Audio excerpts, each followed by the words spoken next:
don't need to be telling you what to do. Well, you can take the reins. Oh, sorry. Do you want us to stick around? Whatever you want to do. All right. Well, welcome everyone. My name is Kate McPherson. I'm one of the play seminar directors here at the festival, and I have my partner here with me. Hi, I'm Kate Moncrief. I'm one of the other literary seminar directors. We're the Kates in the morning. If you shout Kate, someone is going to answer your question. And we're delighted to be here this 56th season of the Utah Shakespeare Festival. So this hour is an actor seminar, and we are really lucky. You might recognize these two, to have these two with us today. Do you want to say your names and maybe your history with the festival? My name is Betsy Mugavero. I'm currently playing Viola in Shakespeare in Love and Juliet in Romeo and Juliet. And my first season with the festival was in 2008. I'm Quinn Mattfeld. I'm currently playing Shakespeare in Shakespeare in Love, Will Shakespeare, and Nathan Detroit in Guys and Dolls, Tybalt in Romeo and Juliet, and maybe who knows? Else. Maybe Puck if eventually. I don't know the way things are going. And my first year was 2009, and this is both of our 6th season. Yeah. So we're going to really devote this to your questions. We'll let anyone who would like to kick it off to talk about the shows, to talk about the experience here. We'll help with microphone management for a little while, and then we have to head out, but let's get it started. Just for the record, I had the pleasure of seeing you, Quinn, at the final showing of Peter and the Starcatcher the next day. And that's when you let the crowd that was there know that you were marrying Molly. Right after the show was over, you two were going off to get married. Oh, that's right. And I looked at you and I said, wait, let me see if I understand this. The villain got the girl, and you just smiled and went, yeah. That's about right. And now you have a baby. Where's the baby? He's over there. Okay. And he's a mixture of the villain and the girl. I'm sure. I figure there's a stash on there somewhere. Right. He was born with all a giant I wanted stash. to say is I just remembered you guys, and it's been a pleasure watching you. Saw you last night. It was great. Thank you. Thank you very much. Thank you. Who's next? Over there? Thank you very much. I had the pleasure of seeing Shakespeare in Love in Oregon 2 weeks ago tomorrow, and I was greatly missing the production. And thank you for filling that void for me so very, very well last night. A thoroughly engaging, enchanting, very, very wonderful production. I was startled by how different the two leads are, and yet equally phenomenal in both shows. And I wouldn't. I'd have to flip a coin. I'm not willing to decide which one I like better. It doesn't matter which one I like better. I love both of them. And if you're in Oregon, well, they're doing it outdoors, so you wouldn't be able to see it. But if you could, it would be fun for you, I'm sure. Yeah, seeing how your folks, your parts are interpreted. Yeah, Jamie Ann Romero, who plays Viola there, she's a good friend of mine. So of ours, yeah. The theater is so small, like we all know each other. And she and I worked here together on Two Gentlemen of Verona 2 years ago, and I adore her. And so it's been fun to sort of chat, text message about the show. So I'm so glad you enjoyed her performance as well as mine. Thanks. Let me toss you a question. This is Sure. for both of you, if you wouldn't mind answering it. The double casting in the two shows, the Romeo and Juliet in rep with Shakespeare in Love, that's unique to Utah, where there are, I think, 3 regional theater productions in the U.S. right now, but we are the only theater that is doing this in rep with Romeo and Juliet. So I wonder if you could talk about the experience of the particular roles. So the Viola Juliet, which is the more obvious and clear, and then your experience as well with the doubling. Well, Viola and Juliet are 2 very different women, so it's actually easier than it may appear to play both of them. The only trouble I have is the dialect. There were a couple of times in performing Romeo and Juliet in rehearsals and in our preview and dress rehearsal where I was like, am I speaking in a British accent right now? Because that's what Viola does. So you know, it just gets a little confusing there. But other than that, like, I feel such a different energy from Shane, who plays Romeo, than I do from Quinn. Our relationship on stage is very different than my relationship with Shane. And so it's really fun to fall in love in a different way in both of the shows. Yeah, it's yeah, it's so funny you said it. It's so weird to do Shakespeare with an English dialect. It's just like, I don't know, it's totally bizarre. But anyway, we have to do that in this show. Yeah, I mean, in terms of Romeo and Juliet, I couldn't be more different in terms in terms of, as opposed to Shakespeare in Love. You know, in Shakespeare in Love, it's Will Shakespeare, and in Romeo and Juliet, I'm, you know, a total psychopath. So there's a very stark difference for me. But it is interesting, you know, having so much language that is similar or exactly the same. We were doing a run through of Shakespeare in Love, and we were doing the Lark scene, and I could not say the right line to save my life. And it, you know, the severing clouds, that severing something, and she fed me the line because, well, it was a play on, you know, during the play, but it was nice because we both know the language really well, but the actual playing of it is, there's such stark experiences, such different experiences. And in Shakespeare in Love, we're discovering the story of Romeo and Juliet in an organic way, and then in the writing of it, and then in Romeo and Juliet, I'm just living the story. So it feels completely different in my body. Yeah. I want to ask a quick question, and we'll ask for another audience question. So Shakespeare in Love is, you know, this homage to Shakespeare as a man, as a writer, and to Elizabethan theater. Are there things you learned about the time period from doing the play that you particularly have hung on to as actors, or? I don't know that we did. Oh, go ahead. I learned something yesterday. Oh, that's right, you did. So, when we bow with our hat, I don't do this in the play, but there are actors who bow with their hats in the play, in Shakespeare in Love, in front of the Queen. You can't expose the underside of your hat. You would get arrested. That's what Brian said, Isabel. Our dramaturg over here. But yeah, you could get arrested for showing the inside of your hat. It's like, what did he say? It was like, it's like underwear. It's like showing your underwear. There's, you know, I don't know that Shakespeare in Love is necessarily a historical document. Historical fiction, very yeah. richly embroidered. I mean, I think a lot of the humor is how much they're sort of writing the Elizabethan theater world to be like our world, and that. Oh, I guess there's green show rehearsal. Yeah, I guess so. Either that or I'm having a stroke. I didn't know what it was. But yeah, so How's your it's face, arm. Good? Yeah, that's right. Okay. I'm good. Yeah. No oranges.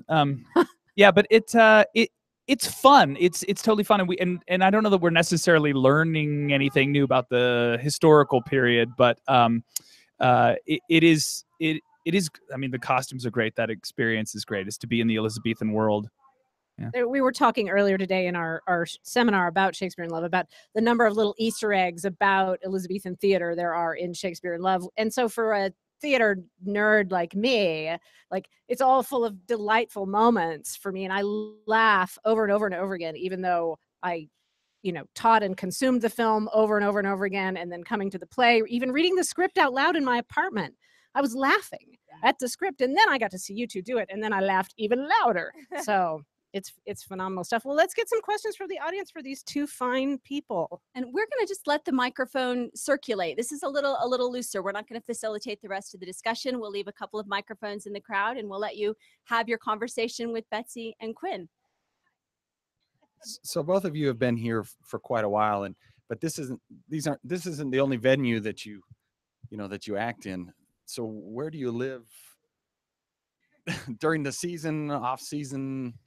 We just moved this year to Brooklyn. I was on tour for. You gonna go get him? Yeah. Okay. She's gonna go get the little one. Yeah, we just moved this year to Brooklyn. I just got done. I was on tour for a year with Matilda the musical, and then after that I got I was in did a show on Broadway after that, so I went there, and then we were in New York all this time and came back here. But we finally decided, okay, let's have a place. But up until then, we didn't really have. Hey, bud, we didn't really have a. He's like, what are you doing? Yeah. Yeah. So Brooklyn is where we currently reside. We have people living in our apartment there right now. I have a question. Yes, sir. So you're so generous to share not just your talent with us on the stage, but to share from your lives with us here this morning. So I'm curious if you're willing to share even more what you do to have your relationship work. I mean, it's challenging for any two people, but how do you, as two theater artists who are so often in different places, doing a really challenging job, and now with not just a dog, but a child, what is your secret to having it work apparently so beautifully? This year, May of 2016 to May of 2017 was our first year being together for the entire year, which we had to do because I was pregnant and then we had the baby. And so, but before that, I don't mean together in a relationship, I mean in the same zip code. Before that, we'd been together before we had the baby. Yeah, we have. We really both work regionally so much that we were apart a lot. I was working in Cleveland and Quinn was in California. I mean, we were all over the place. So I think when you find the right person, it works, which is an understatement. But we communicate really well. And then getting to do this show, Shakespeare in Love, together has been so special for us. And I was really nervous. I was like, what if people don't think we have chemistry? You know, but you do. I was like, because you see some celebrities in movies and you're like, oh. That isn't going to last long. But I think we're all right. And we sort of made a pact with each other to be really respectful of each other in the rehearsal room and in the process, and to not husband and wife each other in the room, and just sort of treat each other like cohorts and fellow actors, and so that we can each do our work well. Yes. And now with the baby, I mean, we're so lucky that we're working here in Cedar City, because this is a community that really supports families. And we've had everyone from members of the box office as babysitters to green show people, to Sarah Brown in Guys and Dolls has babysat for us. So we're really lucky that we've had people rally around us to help us make this work. Yeah, and also it's just, I mean, we're learning as we go. And one of the things that we said, we don't know a lot of other people who are married and have kids and are like, let's go to Utah for, 5 months.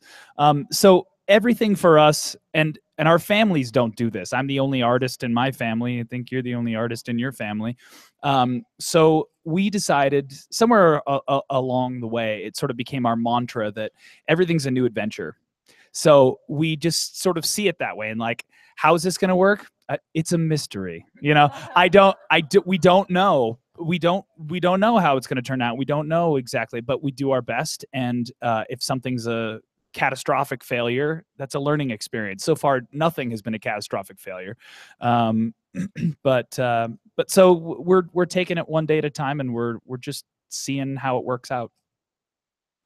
Well, thank you for doing the work so that we can see your extraordinary work. Thank you.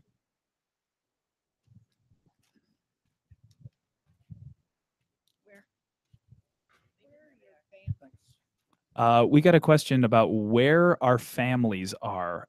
My family is from the Northwest, from Washington State and Oregon. I went to school in Oregon, but I grew up in the Columbia River Gorge right next to Portland, Oregon. My brother lives in Seattle. My mom lives in Camas.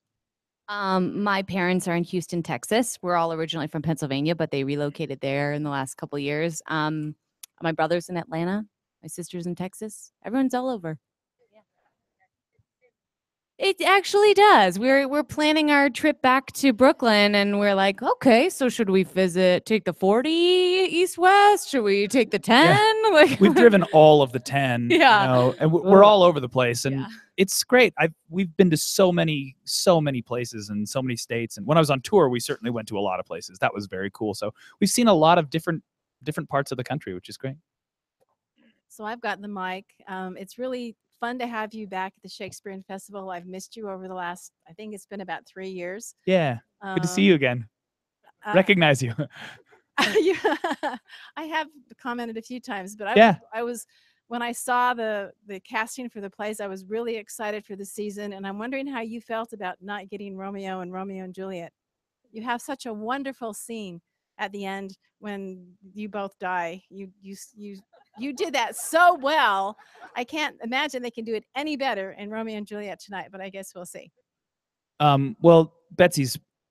I will toot her horn. She's really fantastic in the show. When we talked about casting, one of the possibilities, I mean, I think their original idea was that the Shakespeare would play the Romeo, but I sort of felt semi-differently about that, and they ended up working something else out. I really wanted to play Nathan Detroit. I'd wanted to play it my entire life. And I've played Romeo before, so the cool thing is that I'm getting to do totally different things. Tybalt actually is the last of the boys that I had to play. I played Romeo, I played Mercutio, I played Benvolio, and so now I'm completing the cycle with Tybalt. So actually it's great because I'm getting to do all new stuff, and Shane's an awesome Romeo, and I am glad that I, in a way, don't have to go through that every night, because that's a lot. And if I had to do that as well as Nathan Detroit and Shakespeare, I'd be dead. I have to make one last comment. I've seen 3 Peter and the Starcatchers, and you guys were the absolute best of the 3 that I've seen. Right. Thank you. One of the interesting things, I'll give it away in a moment, I promise. One of the interesting things about watching repertory theaters that don't normally don't have a history for musical theater is watching actors who you don't associate as being singers necessarily doing singing parts. So I was curious whether you have much experience with musical parts, or whether this is new for you. It's not new for me anymore. I used to say that I would only, people say, well, do you sing? And I'd say, if threatened, yes, I will. But I did Matilda the musical for a year.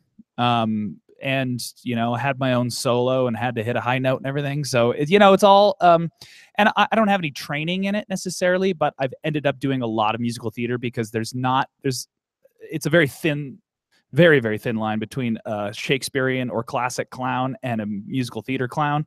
And I tend to play clowns a lot. So,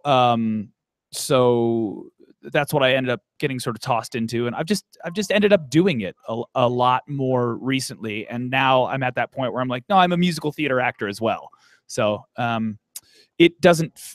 still sometimes feel when I get into the room like an otherworlder, you know what I mean? But I'm learning, and I'm with every day hopefully getting a little bit more confident.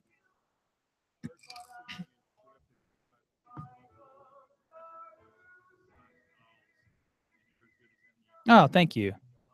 Yes.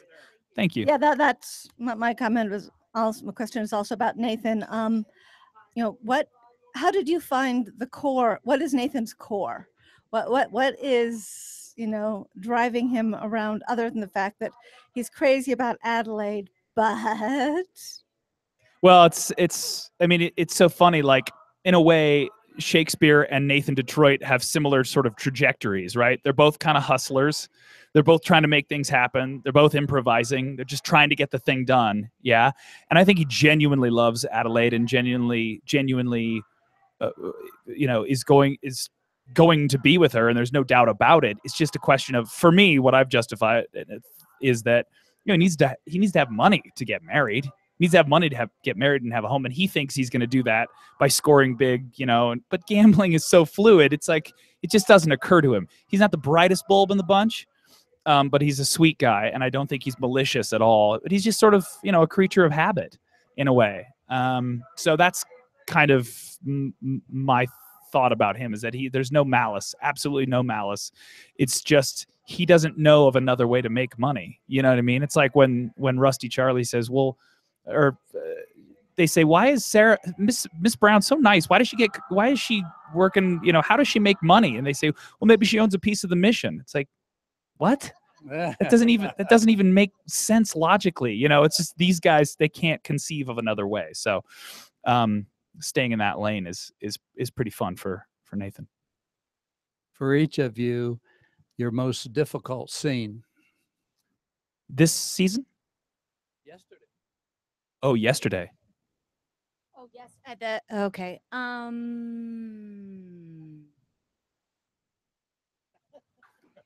Every scene is challenging. I mean, we have to be so present and in the moment and alive that I don't think anything is easy. The most difficult,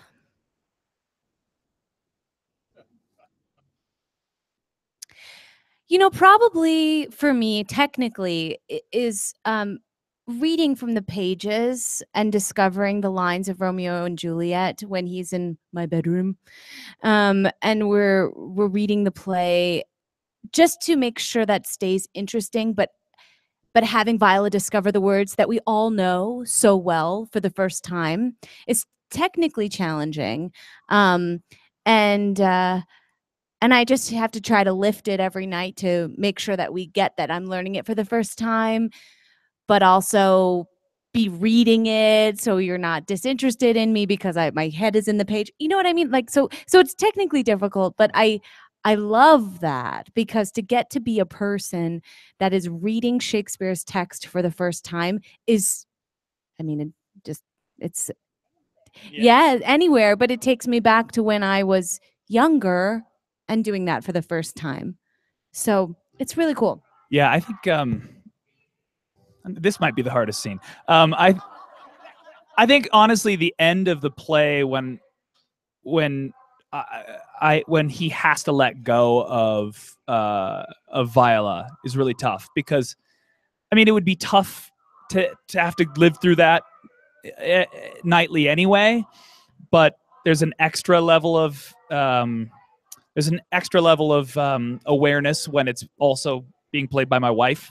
You get to realize how deep that sort of loss and letting go goes. That's hard. And the last scene's always tough, because with Marlowe coming back and not knowing if he's a ghost or if he's, so letting go of something and having something return to you, which is very late Shakespeare. Those are tough scenes, but those are the things that we live for. That's the kind of struggle that we put ourselves through as actors, and that we I don't know, they're special. Yeah. How about your most favorite, where you look forward to that scene? We enjoyed your Shakespeare in Love last night, so share with us the moments you really look forward to. I mean, the reveal of Wilhelmina in the bed. Oh yes, it's always so much fun for the audience. So I love that. I love that they're all like, oh, so it's so fun for us to get that reaction. But the play itself is so much fun to do, and it's a train that just once you get on it, it doesn't stop, because it moves so quickly that when we're done, we're like, oh, that was so fun. Yeah. We just the cast, we all have such a great time together. I love every night when Henslow interrupts Shakespeare when he's quoting the balcony scene and goes, well, about Ethel. Yeah. I just love that.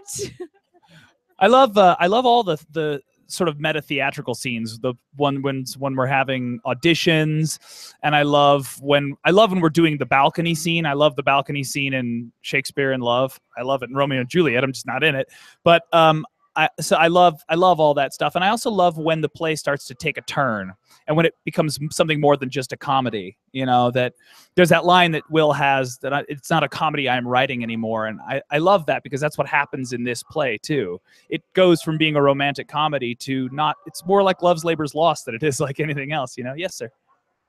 Marlowe, I'm curious about that. Marlowe coming back. Can you tell us about that?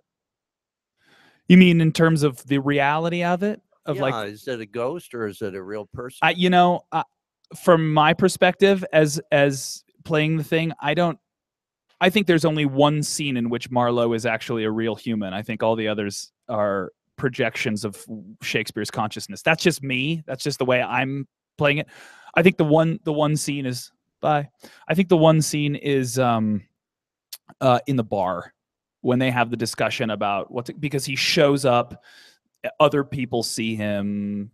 Nobody else sees him in the. Oh, thank you, Michael Barr, everyone. No one else sees him in the other scenes except maybe in the court. So he might be a real person there. But I think that first scene, the last scene, and the balcony scene, no one sees him except for Will. And so in a weird way, I feel like it's Marlowe is his kind of inspiration and the guy he's trying to write like, and by the end of the play it's been replaced by the muse, by Viola. So that's just my interpretation of it. That's probably good. Who knows? I want to gush a little bit. I've been fortunate enough to be all the 6 seasons that you've been here. Oh yeah. There's certain people that are good, and then there's certain people that you just want to see. And you're one of those people I'd like to see in everything. You make every show better. Oh, thank you. And we were just thrilled when you were coming back here. And I was a little worried seeing your recent successes that maybe we wouldn't see you back here. Because, I hate to think that you're coming and slumming at my festival, but my question is, there's a ladder of success that's kind of traditional, and, you're moving up that ladder. Is doing Broadway, doing that long tour, doing regional theater, because you're a name above the title guy here. You've made it here. How do you look at these different jobs, these different goals nowadays? Are there certain things that you just don't care about? Do you look at the part? Do you look at the job? Do you look at the money? What all's involved? I think a lot of that changed when this guy showed up. You know what I mean? Like, in a way, yeah, that you do that career thing where you want to get on Broadway, and you want to get on TV, and you want to get on these things. And those are somebody asked me when we were in Brooklyn, and I had a friend over, and he and I went to grad school together, and he was like, "So what's it like in the big leagues?" And I was like, "The same as it is in AAA. There is no big league. There's tape on the props." You know what I mean? We're in theater. We're not fooling it. There's no CGI here. So, yes, it's cool to be able to do those things. And it's great to be like, I did shows with Joel Grey and with Diane Lane, and that's really neat. And it's cool, but they're humans just like the rest of us. And I'm so happy to come back here, because this is really where both of our careers kind of started. There are things that I like about being in New York, and there are things that I love about being here. So it's nice to come back. And the first thing that happened when we came back is almost everybody said, like, welcome home, and that's how it feels. So we're elated to be back and to bring this guy back too, and to go, hey, check it out. This is where we started. It's really special for us to we started our relationship, started our careers here, to be able to, bring the whole life cycle around. So that stuff plays more into my considerations now than notoriety or money money always helps. But this was stable for us, and it was a decision that we were happy to make, because we would love to spend 4 months at this, at this festival and in this town, and together as a family. That's what really matters. I think I'm over here. Would you make a comment about mechanical things, like what does your schedule look like for your 24/7? What does your life schedule look like for financial planning? What, those kind of things, because you two are your own show, basically. You probably don't have, an agent, or maybe you will, or maybe you do. We both have agents. Okay, you do. So that helps. But for younger people in the audience, or those of us that are just not part of this world, how does your schedule look like 24/7? coming into a community like this, which is more community, and you probably have a lot more support than in Brooklyn or in New York, but and then your financial plans for the future. How do you guys handle like we would? A lot of our life is feast and famine. So we save money for the times that we're not working, because we go job to job, just like contract workers. So there are times when we are off for a month or 2 months, and we've got a plan for that. And I think we're both really great about doing that together. But it's always touch and go. I mean, we don't know what we're going to do when we get back to New York in the fall, and we're figuring that out now. We're planting seeds for teaching gigs, and then we'll get back to auditioning, which will be really great because Quinn auditions for commercials a lot in New York, and one of those would help us out for a couple of months, and stuff like that. But as far as our day to day, we've been lucky since we had the baby that we haven't had to have day jobs. Because we saved money, and Quinn did an off-Broadway show right after I had actually you were rehearsing the week I had the baby. So we're just sort of working it out, and the most difficult thing now is figuring out childcare when we get back to New York. We don't want to put him in daycare because it's so expensive there. So I don't know. It's just, I wish I could tell you that there's a formula, but there's not. Yeah, and we're also looking, at, I mean, not just for stability purposes, but also for, Oh, I was just going to say, we're in an actors union, so we have 401ks. Yep. We also get our health insurance through our actors union. Yep. So we're lucky in that way. Yeah. But we're also looking for other ways of stability, like Betsy said, looking at teaching jobs, because I absolutely love teaching Shakespeare, and I miss it, and I really love that. But also, I really want to be moving towards, and am actively moving towards, doing more direction and more and things like that. Just because being an actor takes a huge toll on your energy. Not that directing doesn't, but it's just a different kind of. It's a new challenge, and you have more creative control, and you can have a little bit more stability if you're teaching / directing as well as acting. So we're both sort of actively seeking ways in which we can do that, rather than just staying actors for the rest of our lives. Because I don't know that I want to be jobbing around to a bunch of different places when I'm in my 60s. And that is a very distinct possibility. We could just continue to do that, Yeah. But I think we're always looking for opportunities. So if any of you have any, just let us know, okay? Yeah, right. There we go. What about the 24/7 here, a schedule of a day? It's changed a lot because, we used to come home from rehearsal and we'd have an hour and a half break. We'd be like, let's eat and then take a half an hour nap. And now it's like, we got to eat, we got to feed him.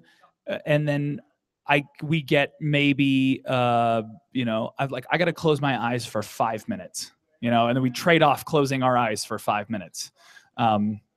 And that's kind of become more of our routine. It's been so funny too, because, actors are such nocturnal creatures because we work at night. And so then we stay up late after we get home from the show. Since we have the baby, we're like, we have to put ourselves to bed.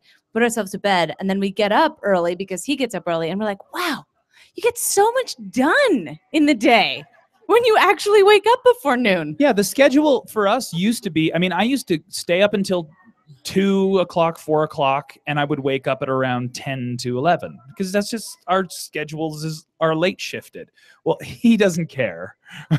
So I have to see if I can put myself to bed within an hour, which is really tough, but we're pretty exhausted by the end of the day. So, and right now we have shows and rehearsal, and we rehearse in the heat in the day, and that's pretty exhausting. But very soon, once we open, that will stop, and we'll have a little bit more time to be able to, alternate and take naps and things like that. Right now, I will tell you, we're pretty beat. There's a lot of, there's some illness in the company. There's a lot of injuries going around, and it just happens to be that's what happens when you get to this point in the process, and so you try and power through until we open, and then we can hopefully take our foot off the gas a little bit. But it's a lot.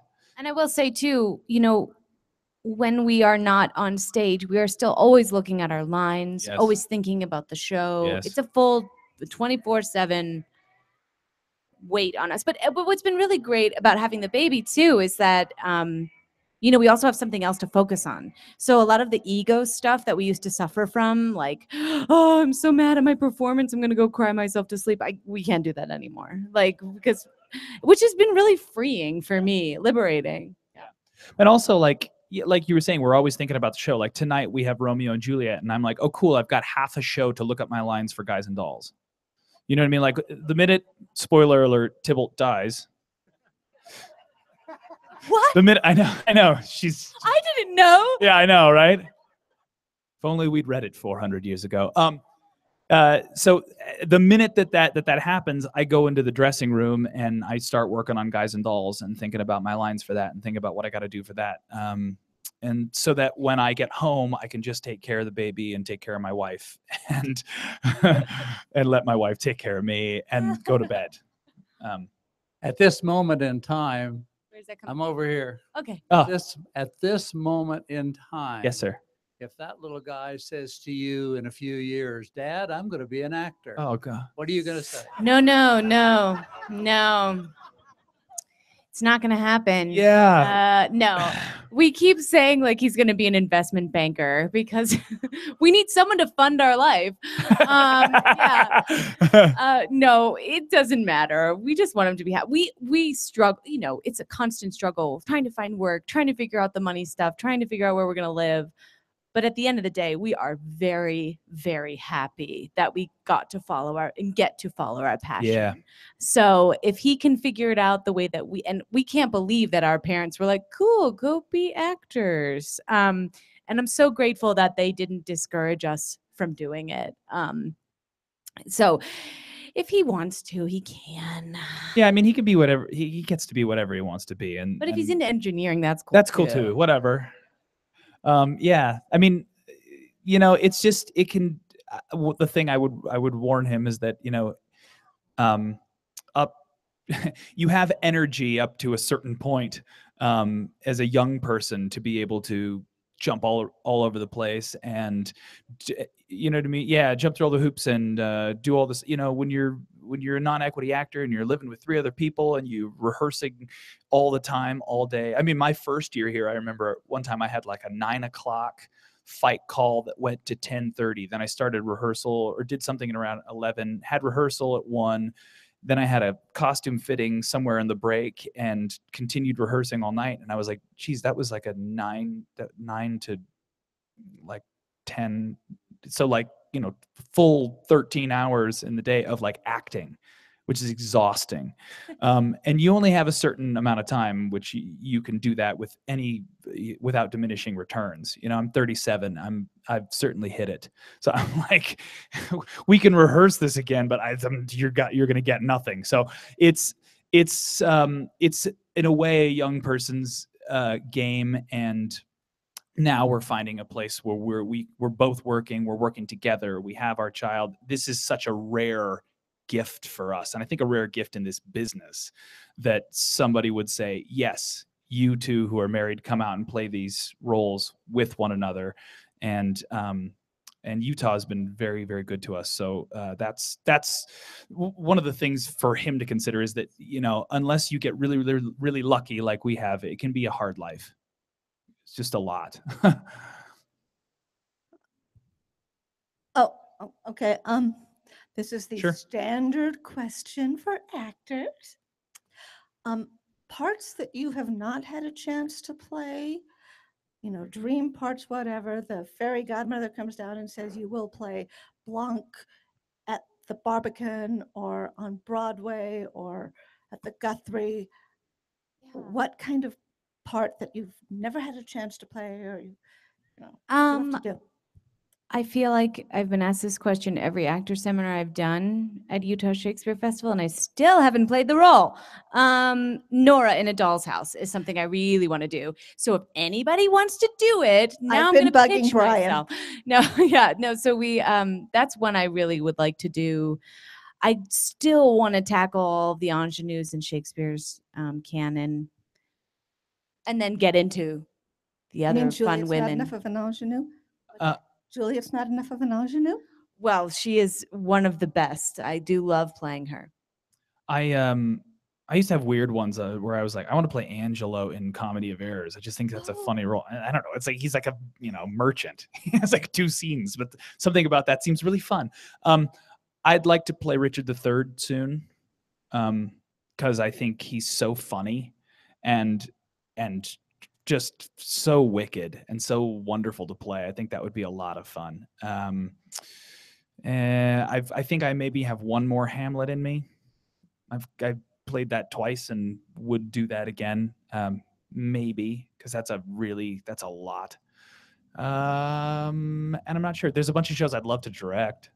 A lot of the late Shakespeare stuff I'd love to direct. Winter's Tale and Pericles again, and Cymbeline. I love those shows. I haven't heard what your training has been for both of you.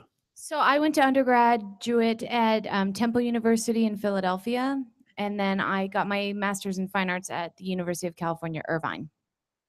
I did my undergrad at the University of Oregon, and then I went to grad school at Penn State University. So we swapped coasts before we met in Utah. Yeah. This is my 3rd time with the microphone, so I'll keep it short. All good. You're doing great. I've been really serious about theater since 1976. So that's 41 years. And folks like you have been a very important part of my life and my development as a human being, because the theater has been such a learning experience for me. And I feel like I've gained so much as a human being from it.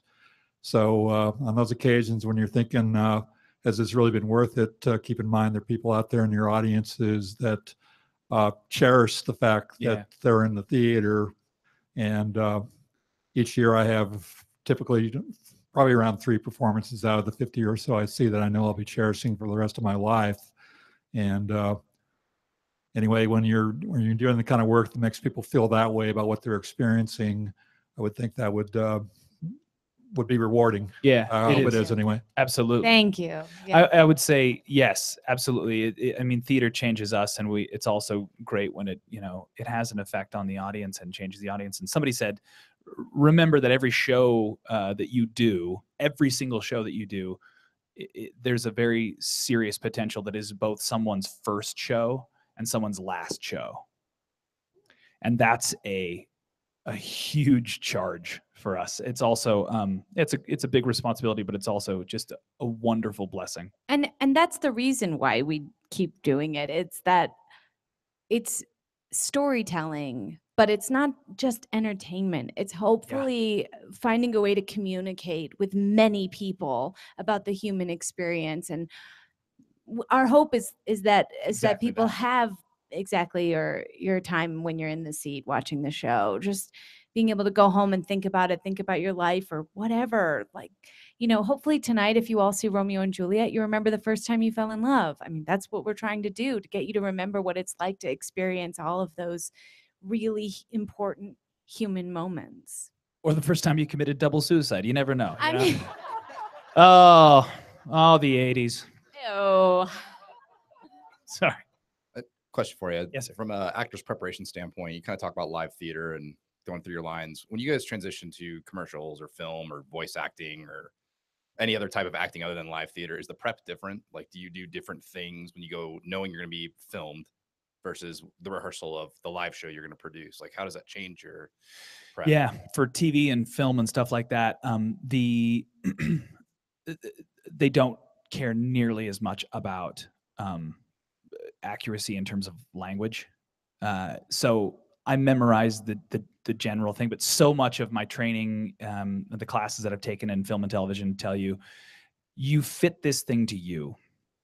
because if you're trying to accurately portray this idea of the, no one cares. Do you know what I mean? But I take this thing and I pull it and I do it to me, and it's my little one-man show. And so, yes, the preparation is very different. It's very much about the moment and very much about the image and about being present to that thing. Whereas this is so much more about, how do I sustain? How do I build something that I can do every night that's repeatable but can also be present to the moment?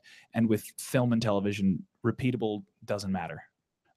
So I would say that you don't spend nearly as much time memorizing. You get a general picture of the thing, and then you say words that are similar to it, unless you're doing something like a David Fincher or a Quentin Tarantino, when they're absolutely, you have to be word perfect, in which case it helps to be a theater actor because you're used to that.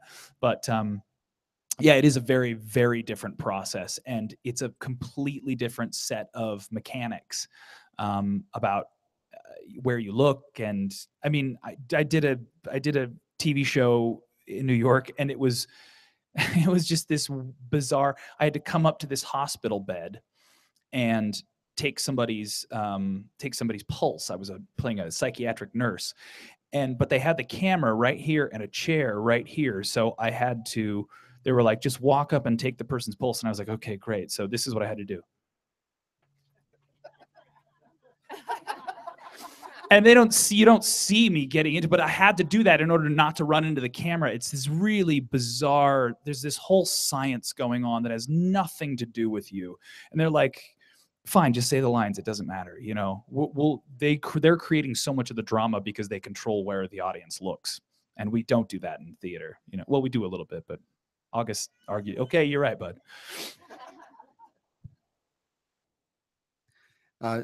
Just kind of an odd question, but watching you climb up and down the pillars on the balcony, I couldn't help but think how tiny those handholds look. You should see it from my view.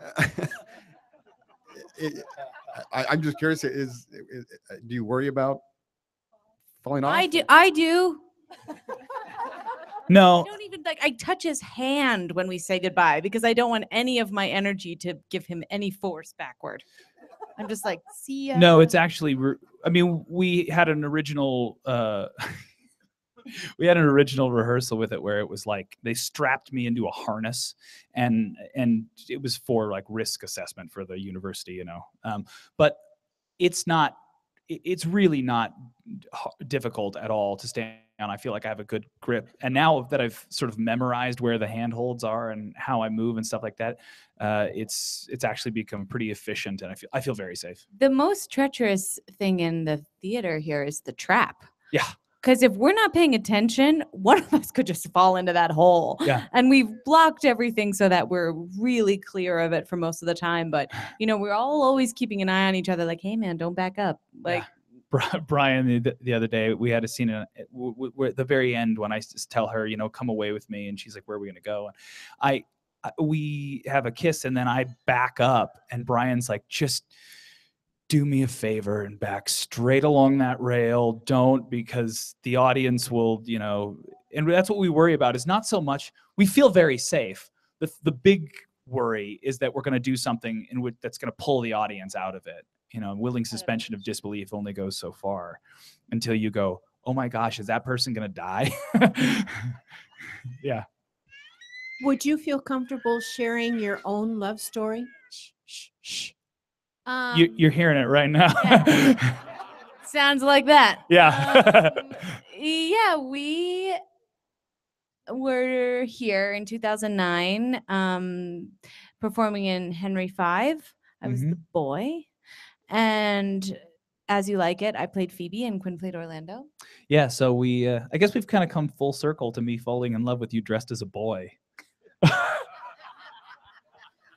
But we met in rehearsals for As You Like It and rehearsals for Henry V, and they sat us next to each other. Yeah, which was their first mistake.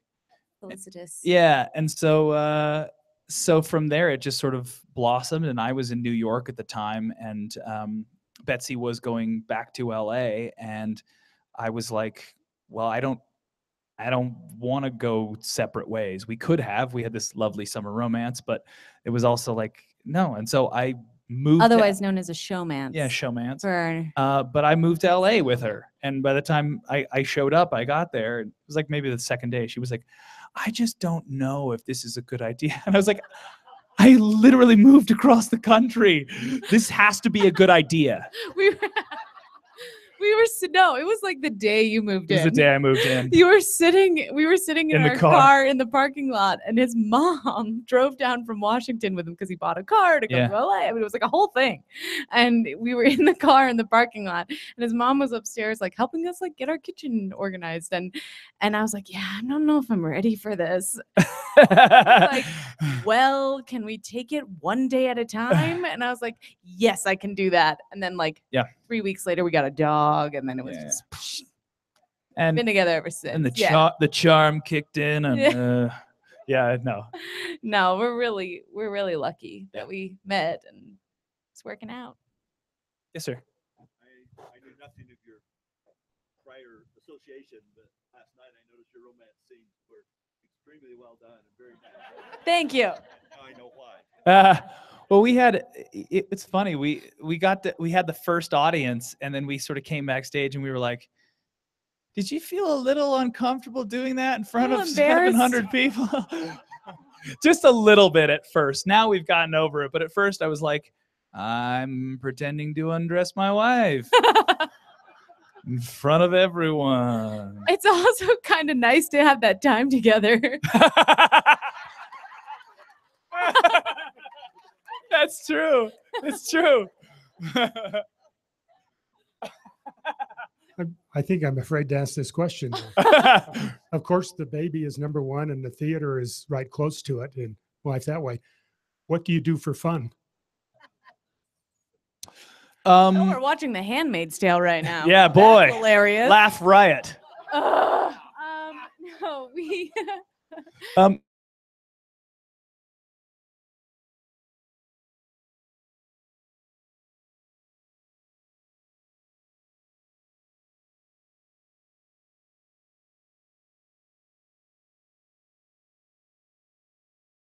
Gathered anywhere. She's like, "Oh, that looks fun." It could be anything. It doesn't matter. It could be like a like prison work or something. "Oh, that looks fun. There's people."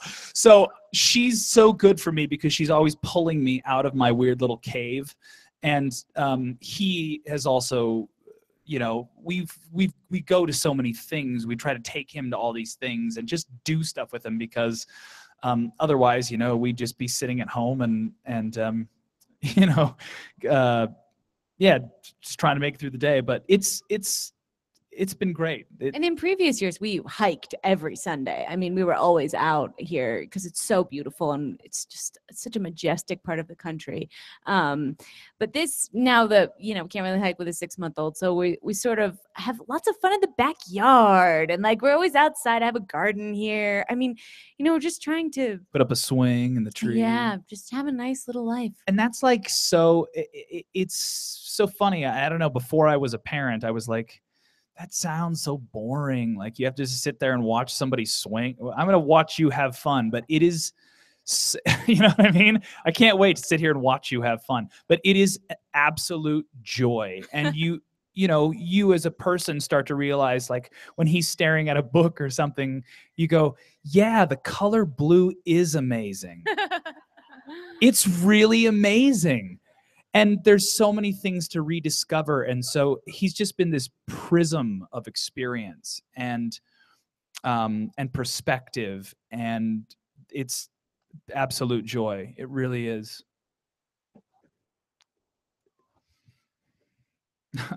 He's got some questions for us. Yeah. Do you find it hard playing a 14-year-old with your life experience at this point? No, I don't. Oh, right. Yeah, sure. Go ahead.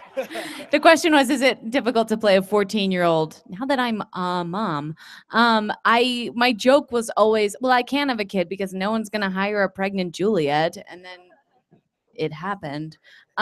So I feel like it's not hard for me. And have you seen the show yet? Okay, great. I hope you enjoy what I'm doing. I mean, all besides me playing such a young person, but I love playing Juliet, and I love her naivete and her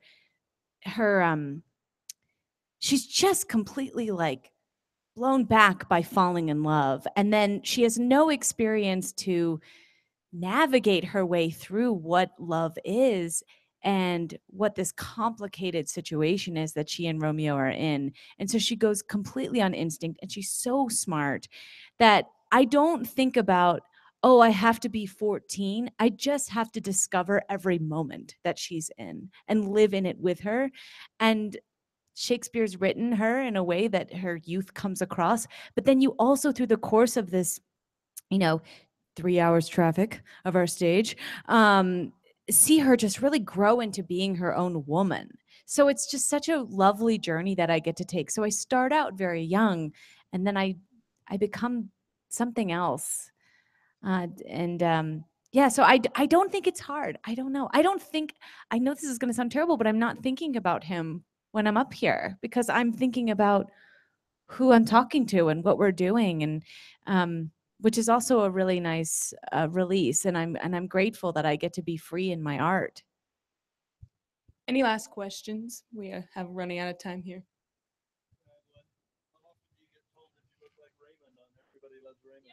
Oh, really? Oh, I'll take it, I guess. Wait, you meant me, right? Yeah, that's right. Not often, but I think that's the first time I've heard it. Okay. Ooh, not that often, but sure. I get like Helen Hunt all the time. Jennifer Aniston, yes, I get that too. And Bernadette Peters. Yeah, we'll take their paychecks, certainly. Thank you guys all so much. Yeah, thank you very much. Really Good to see you and again. thanks for welcoming August. I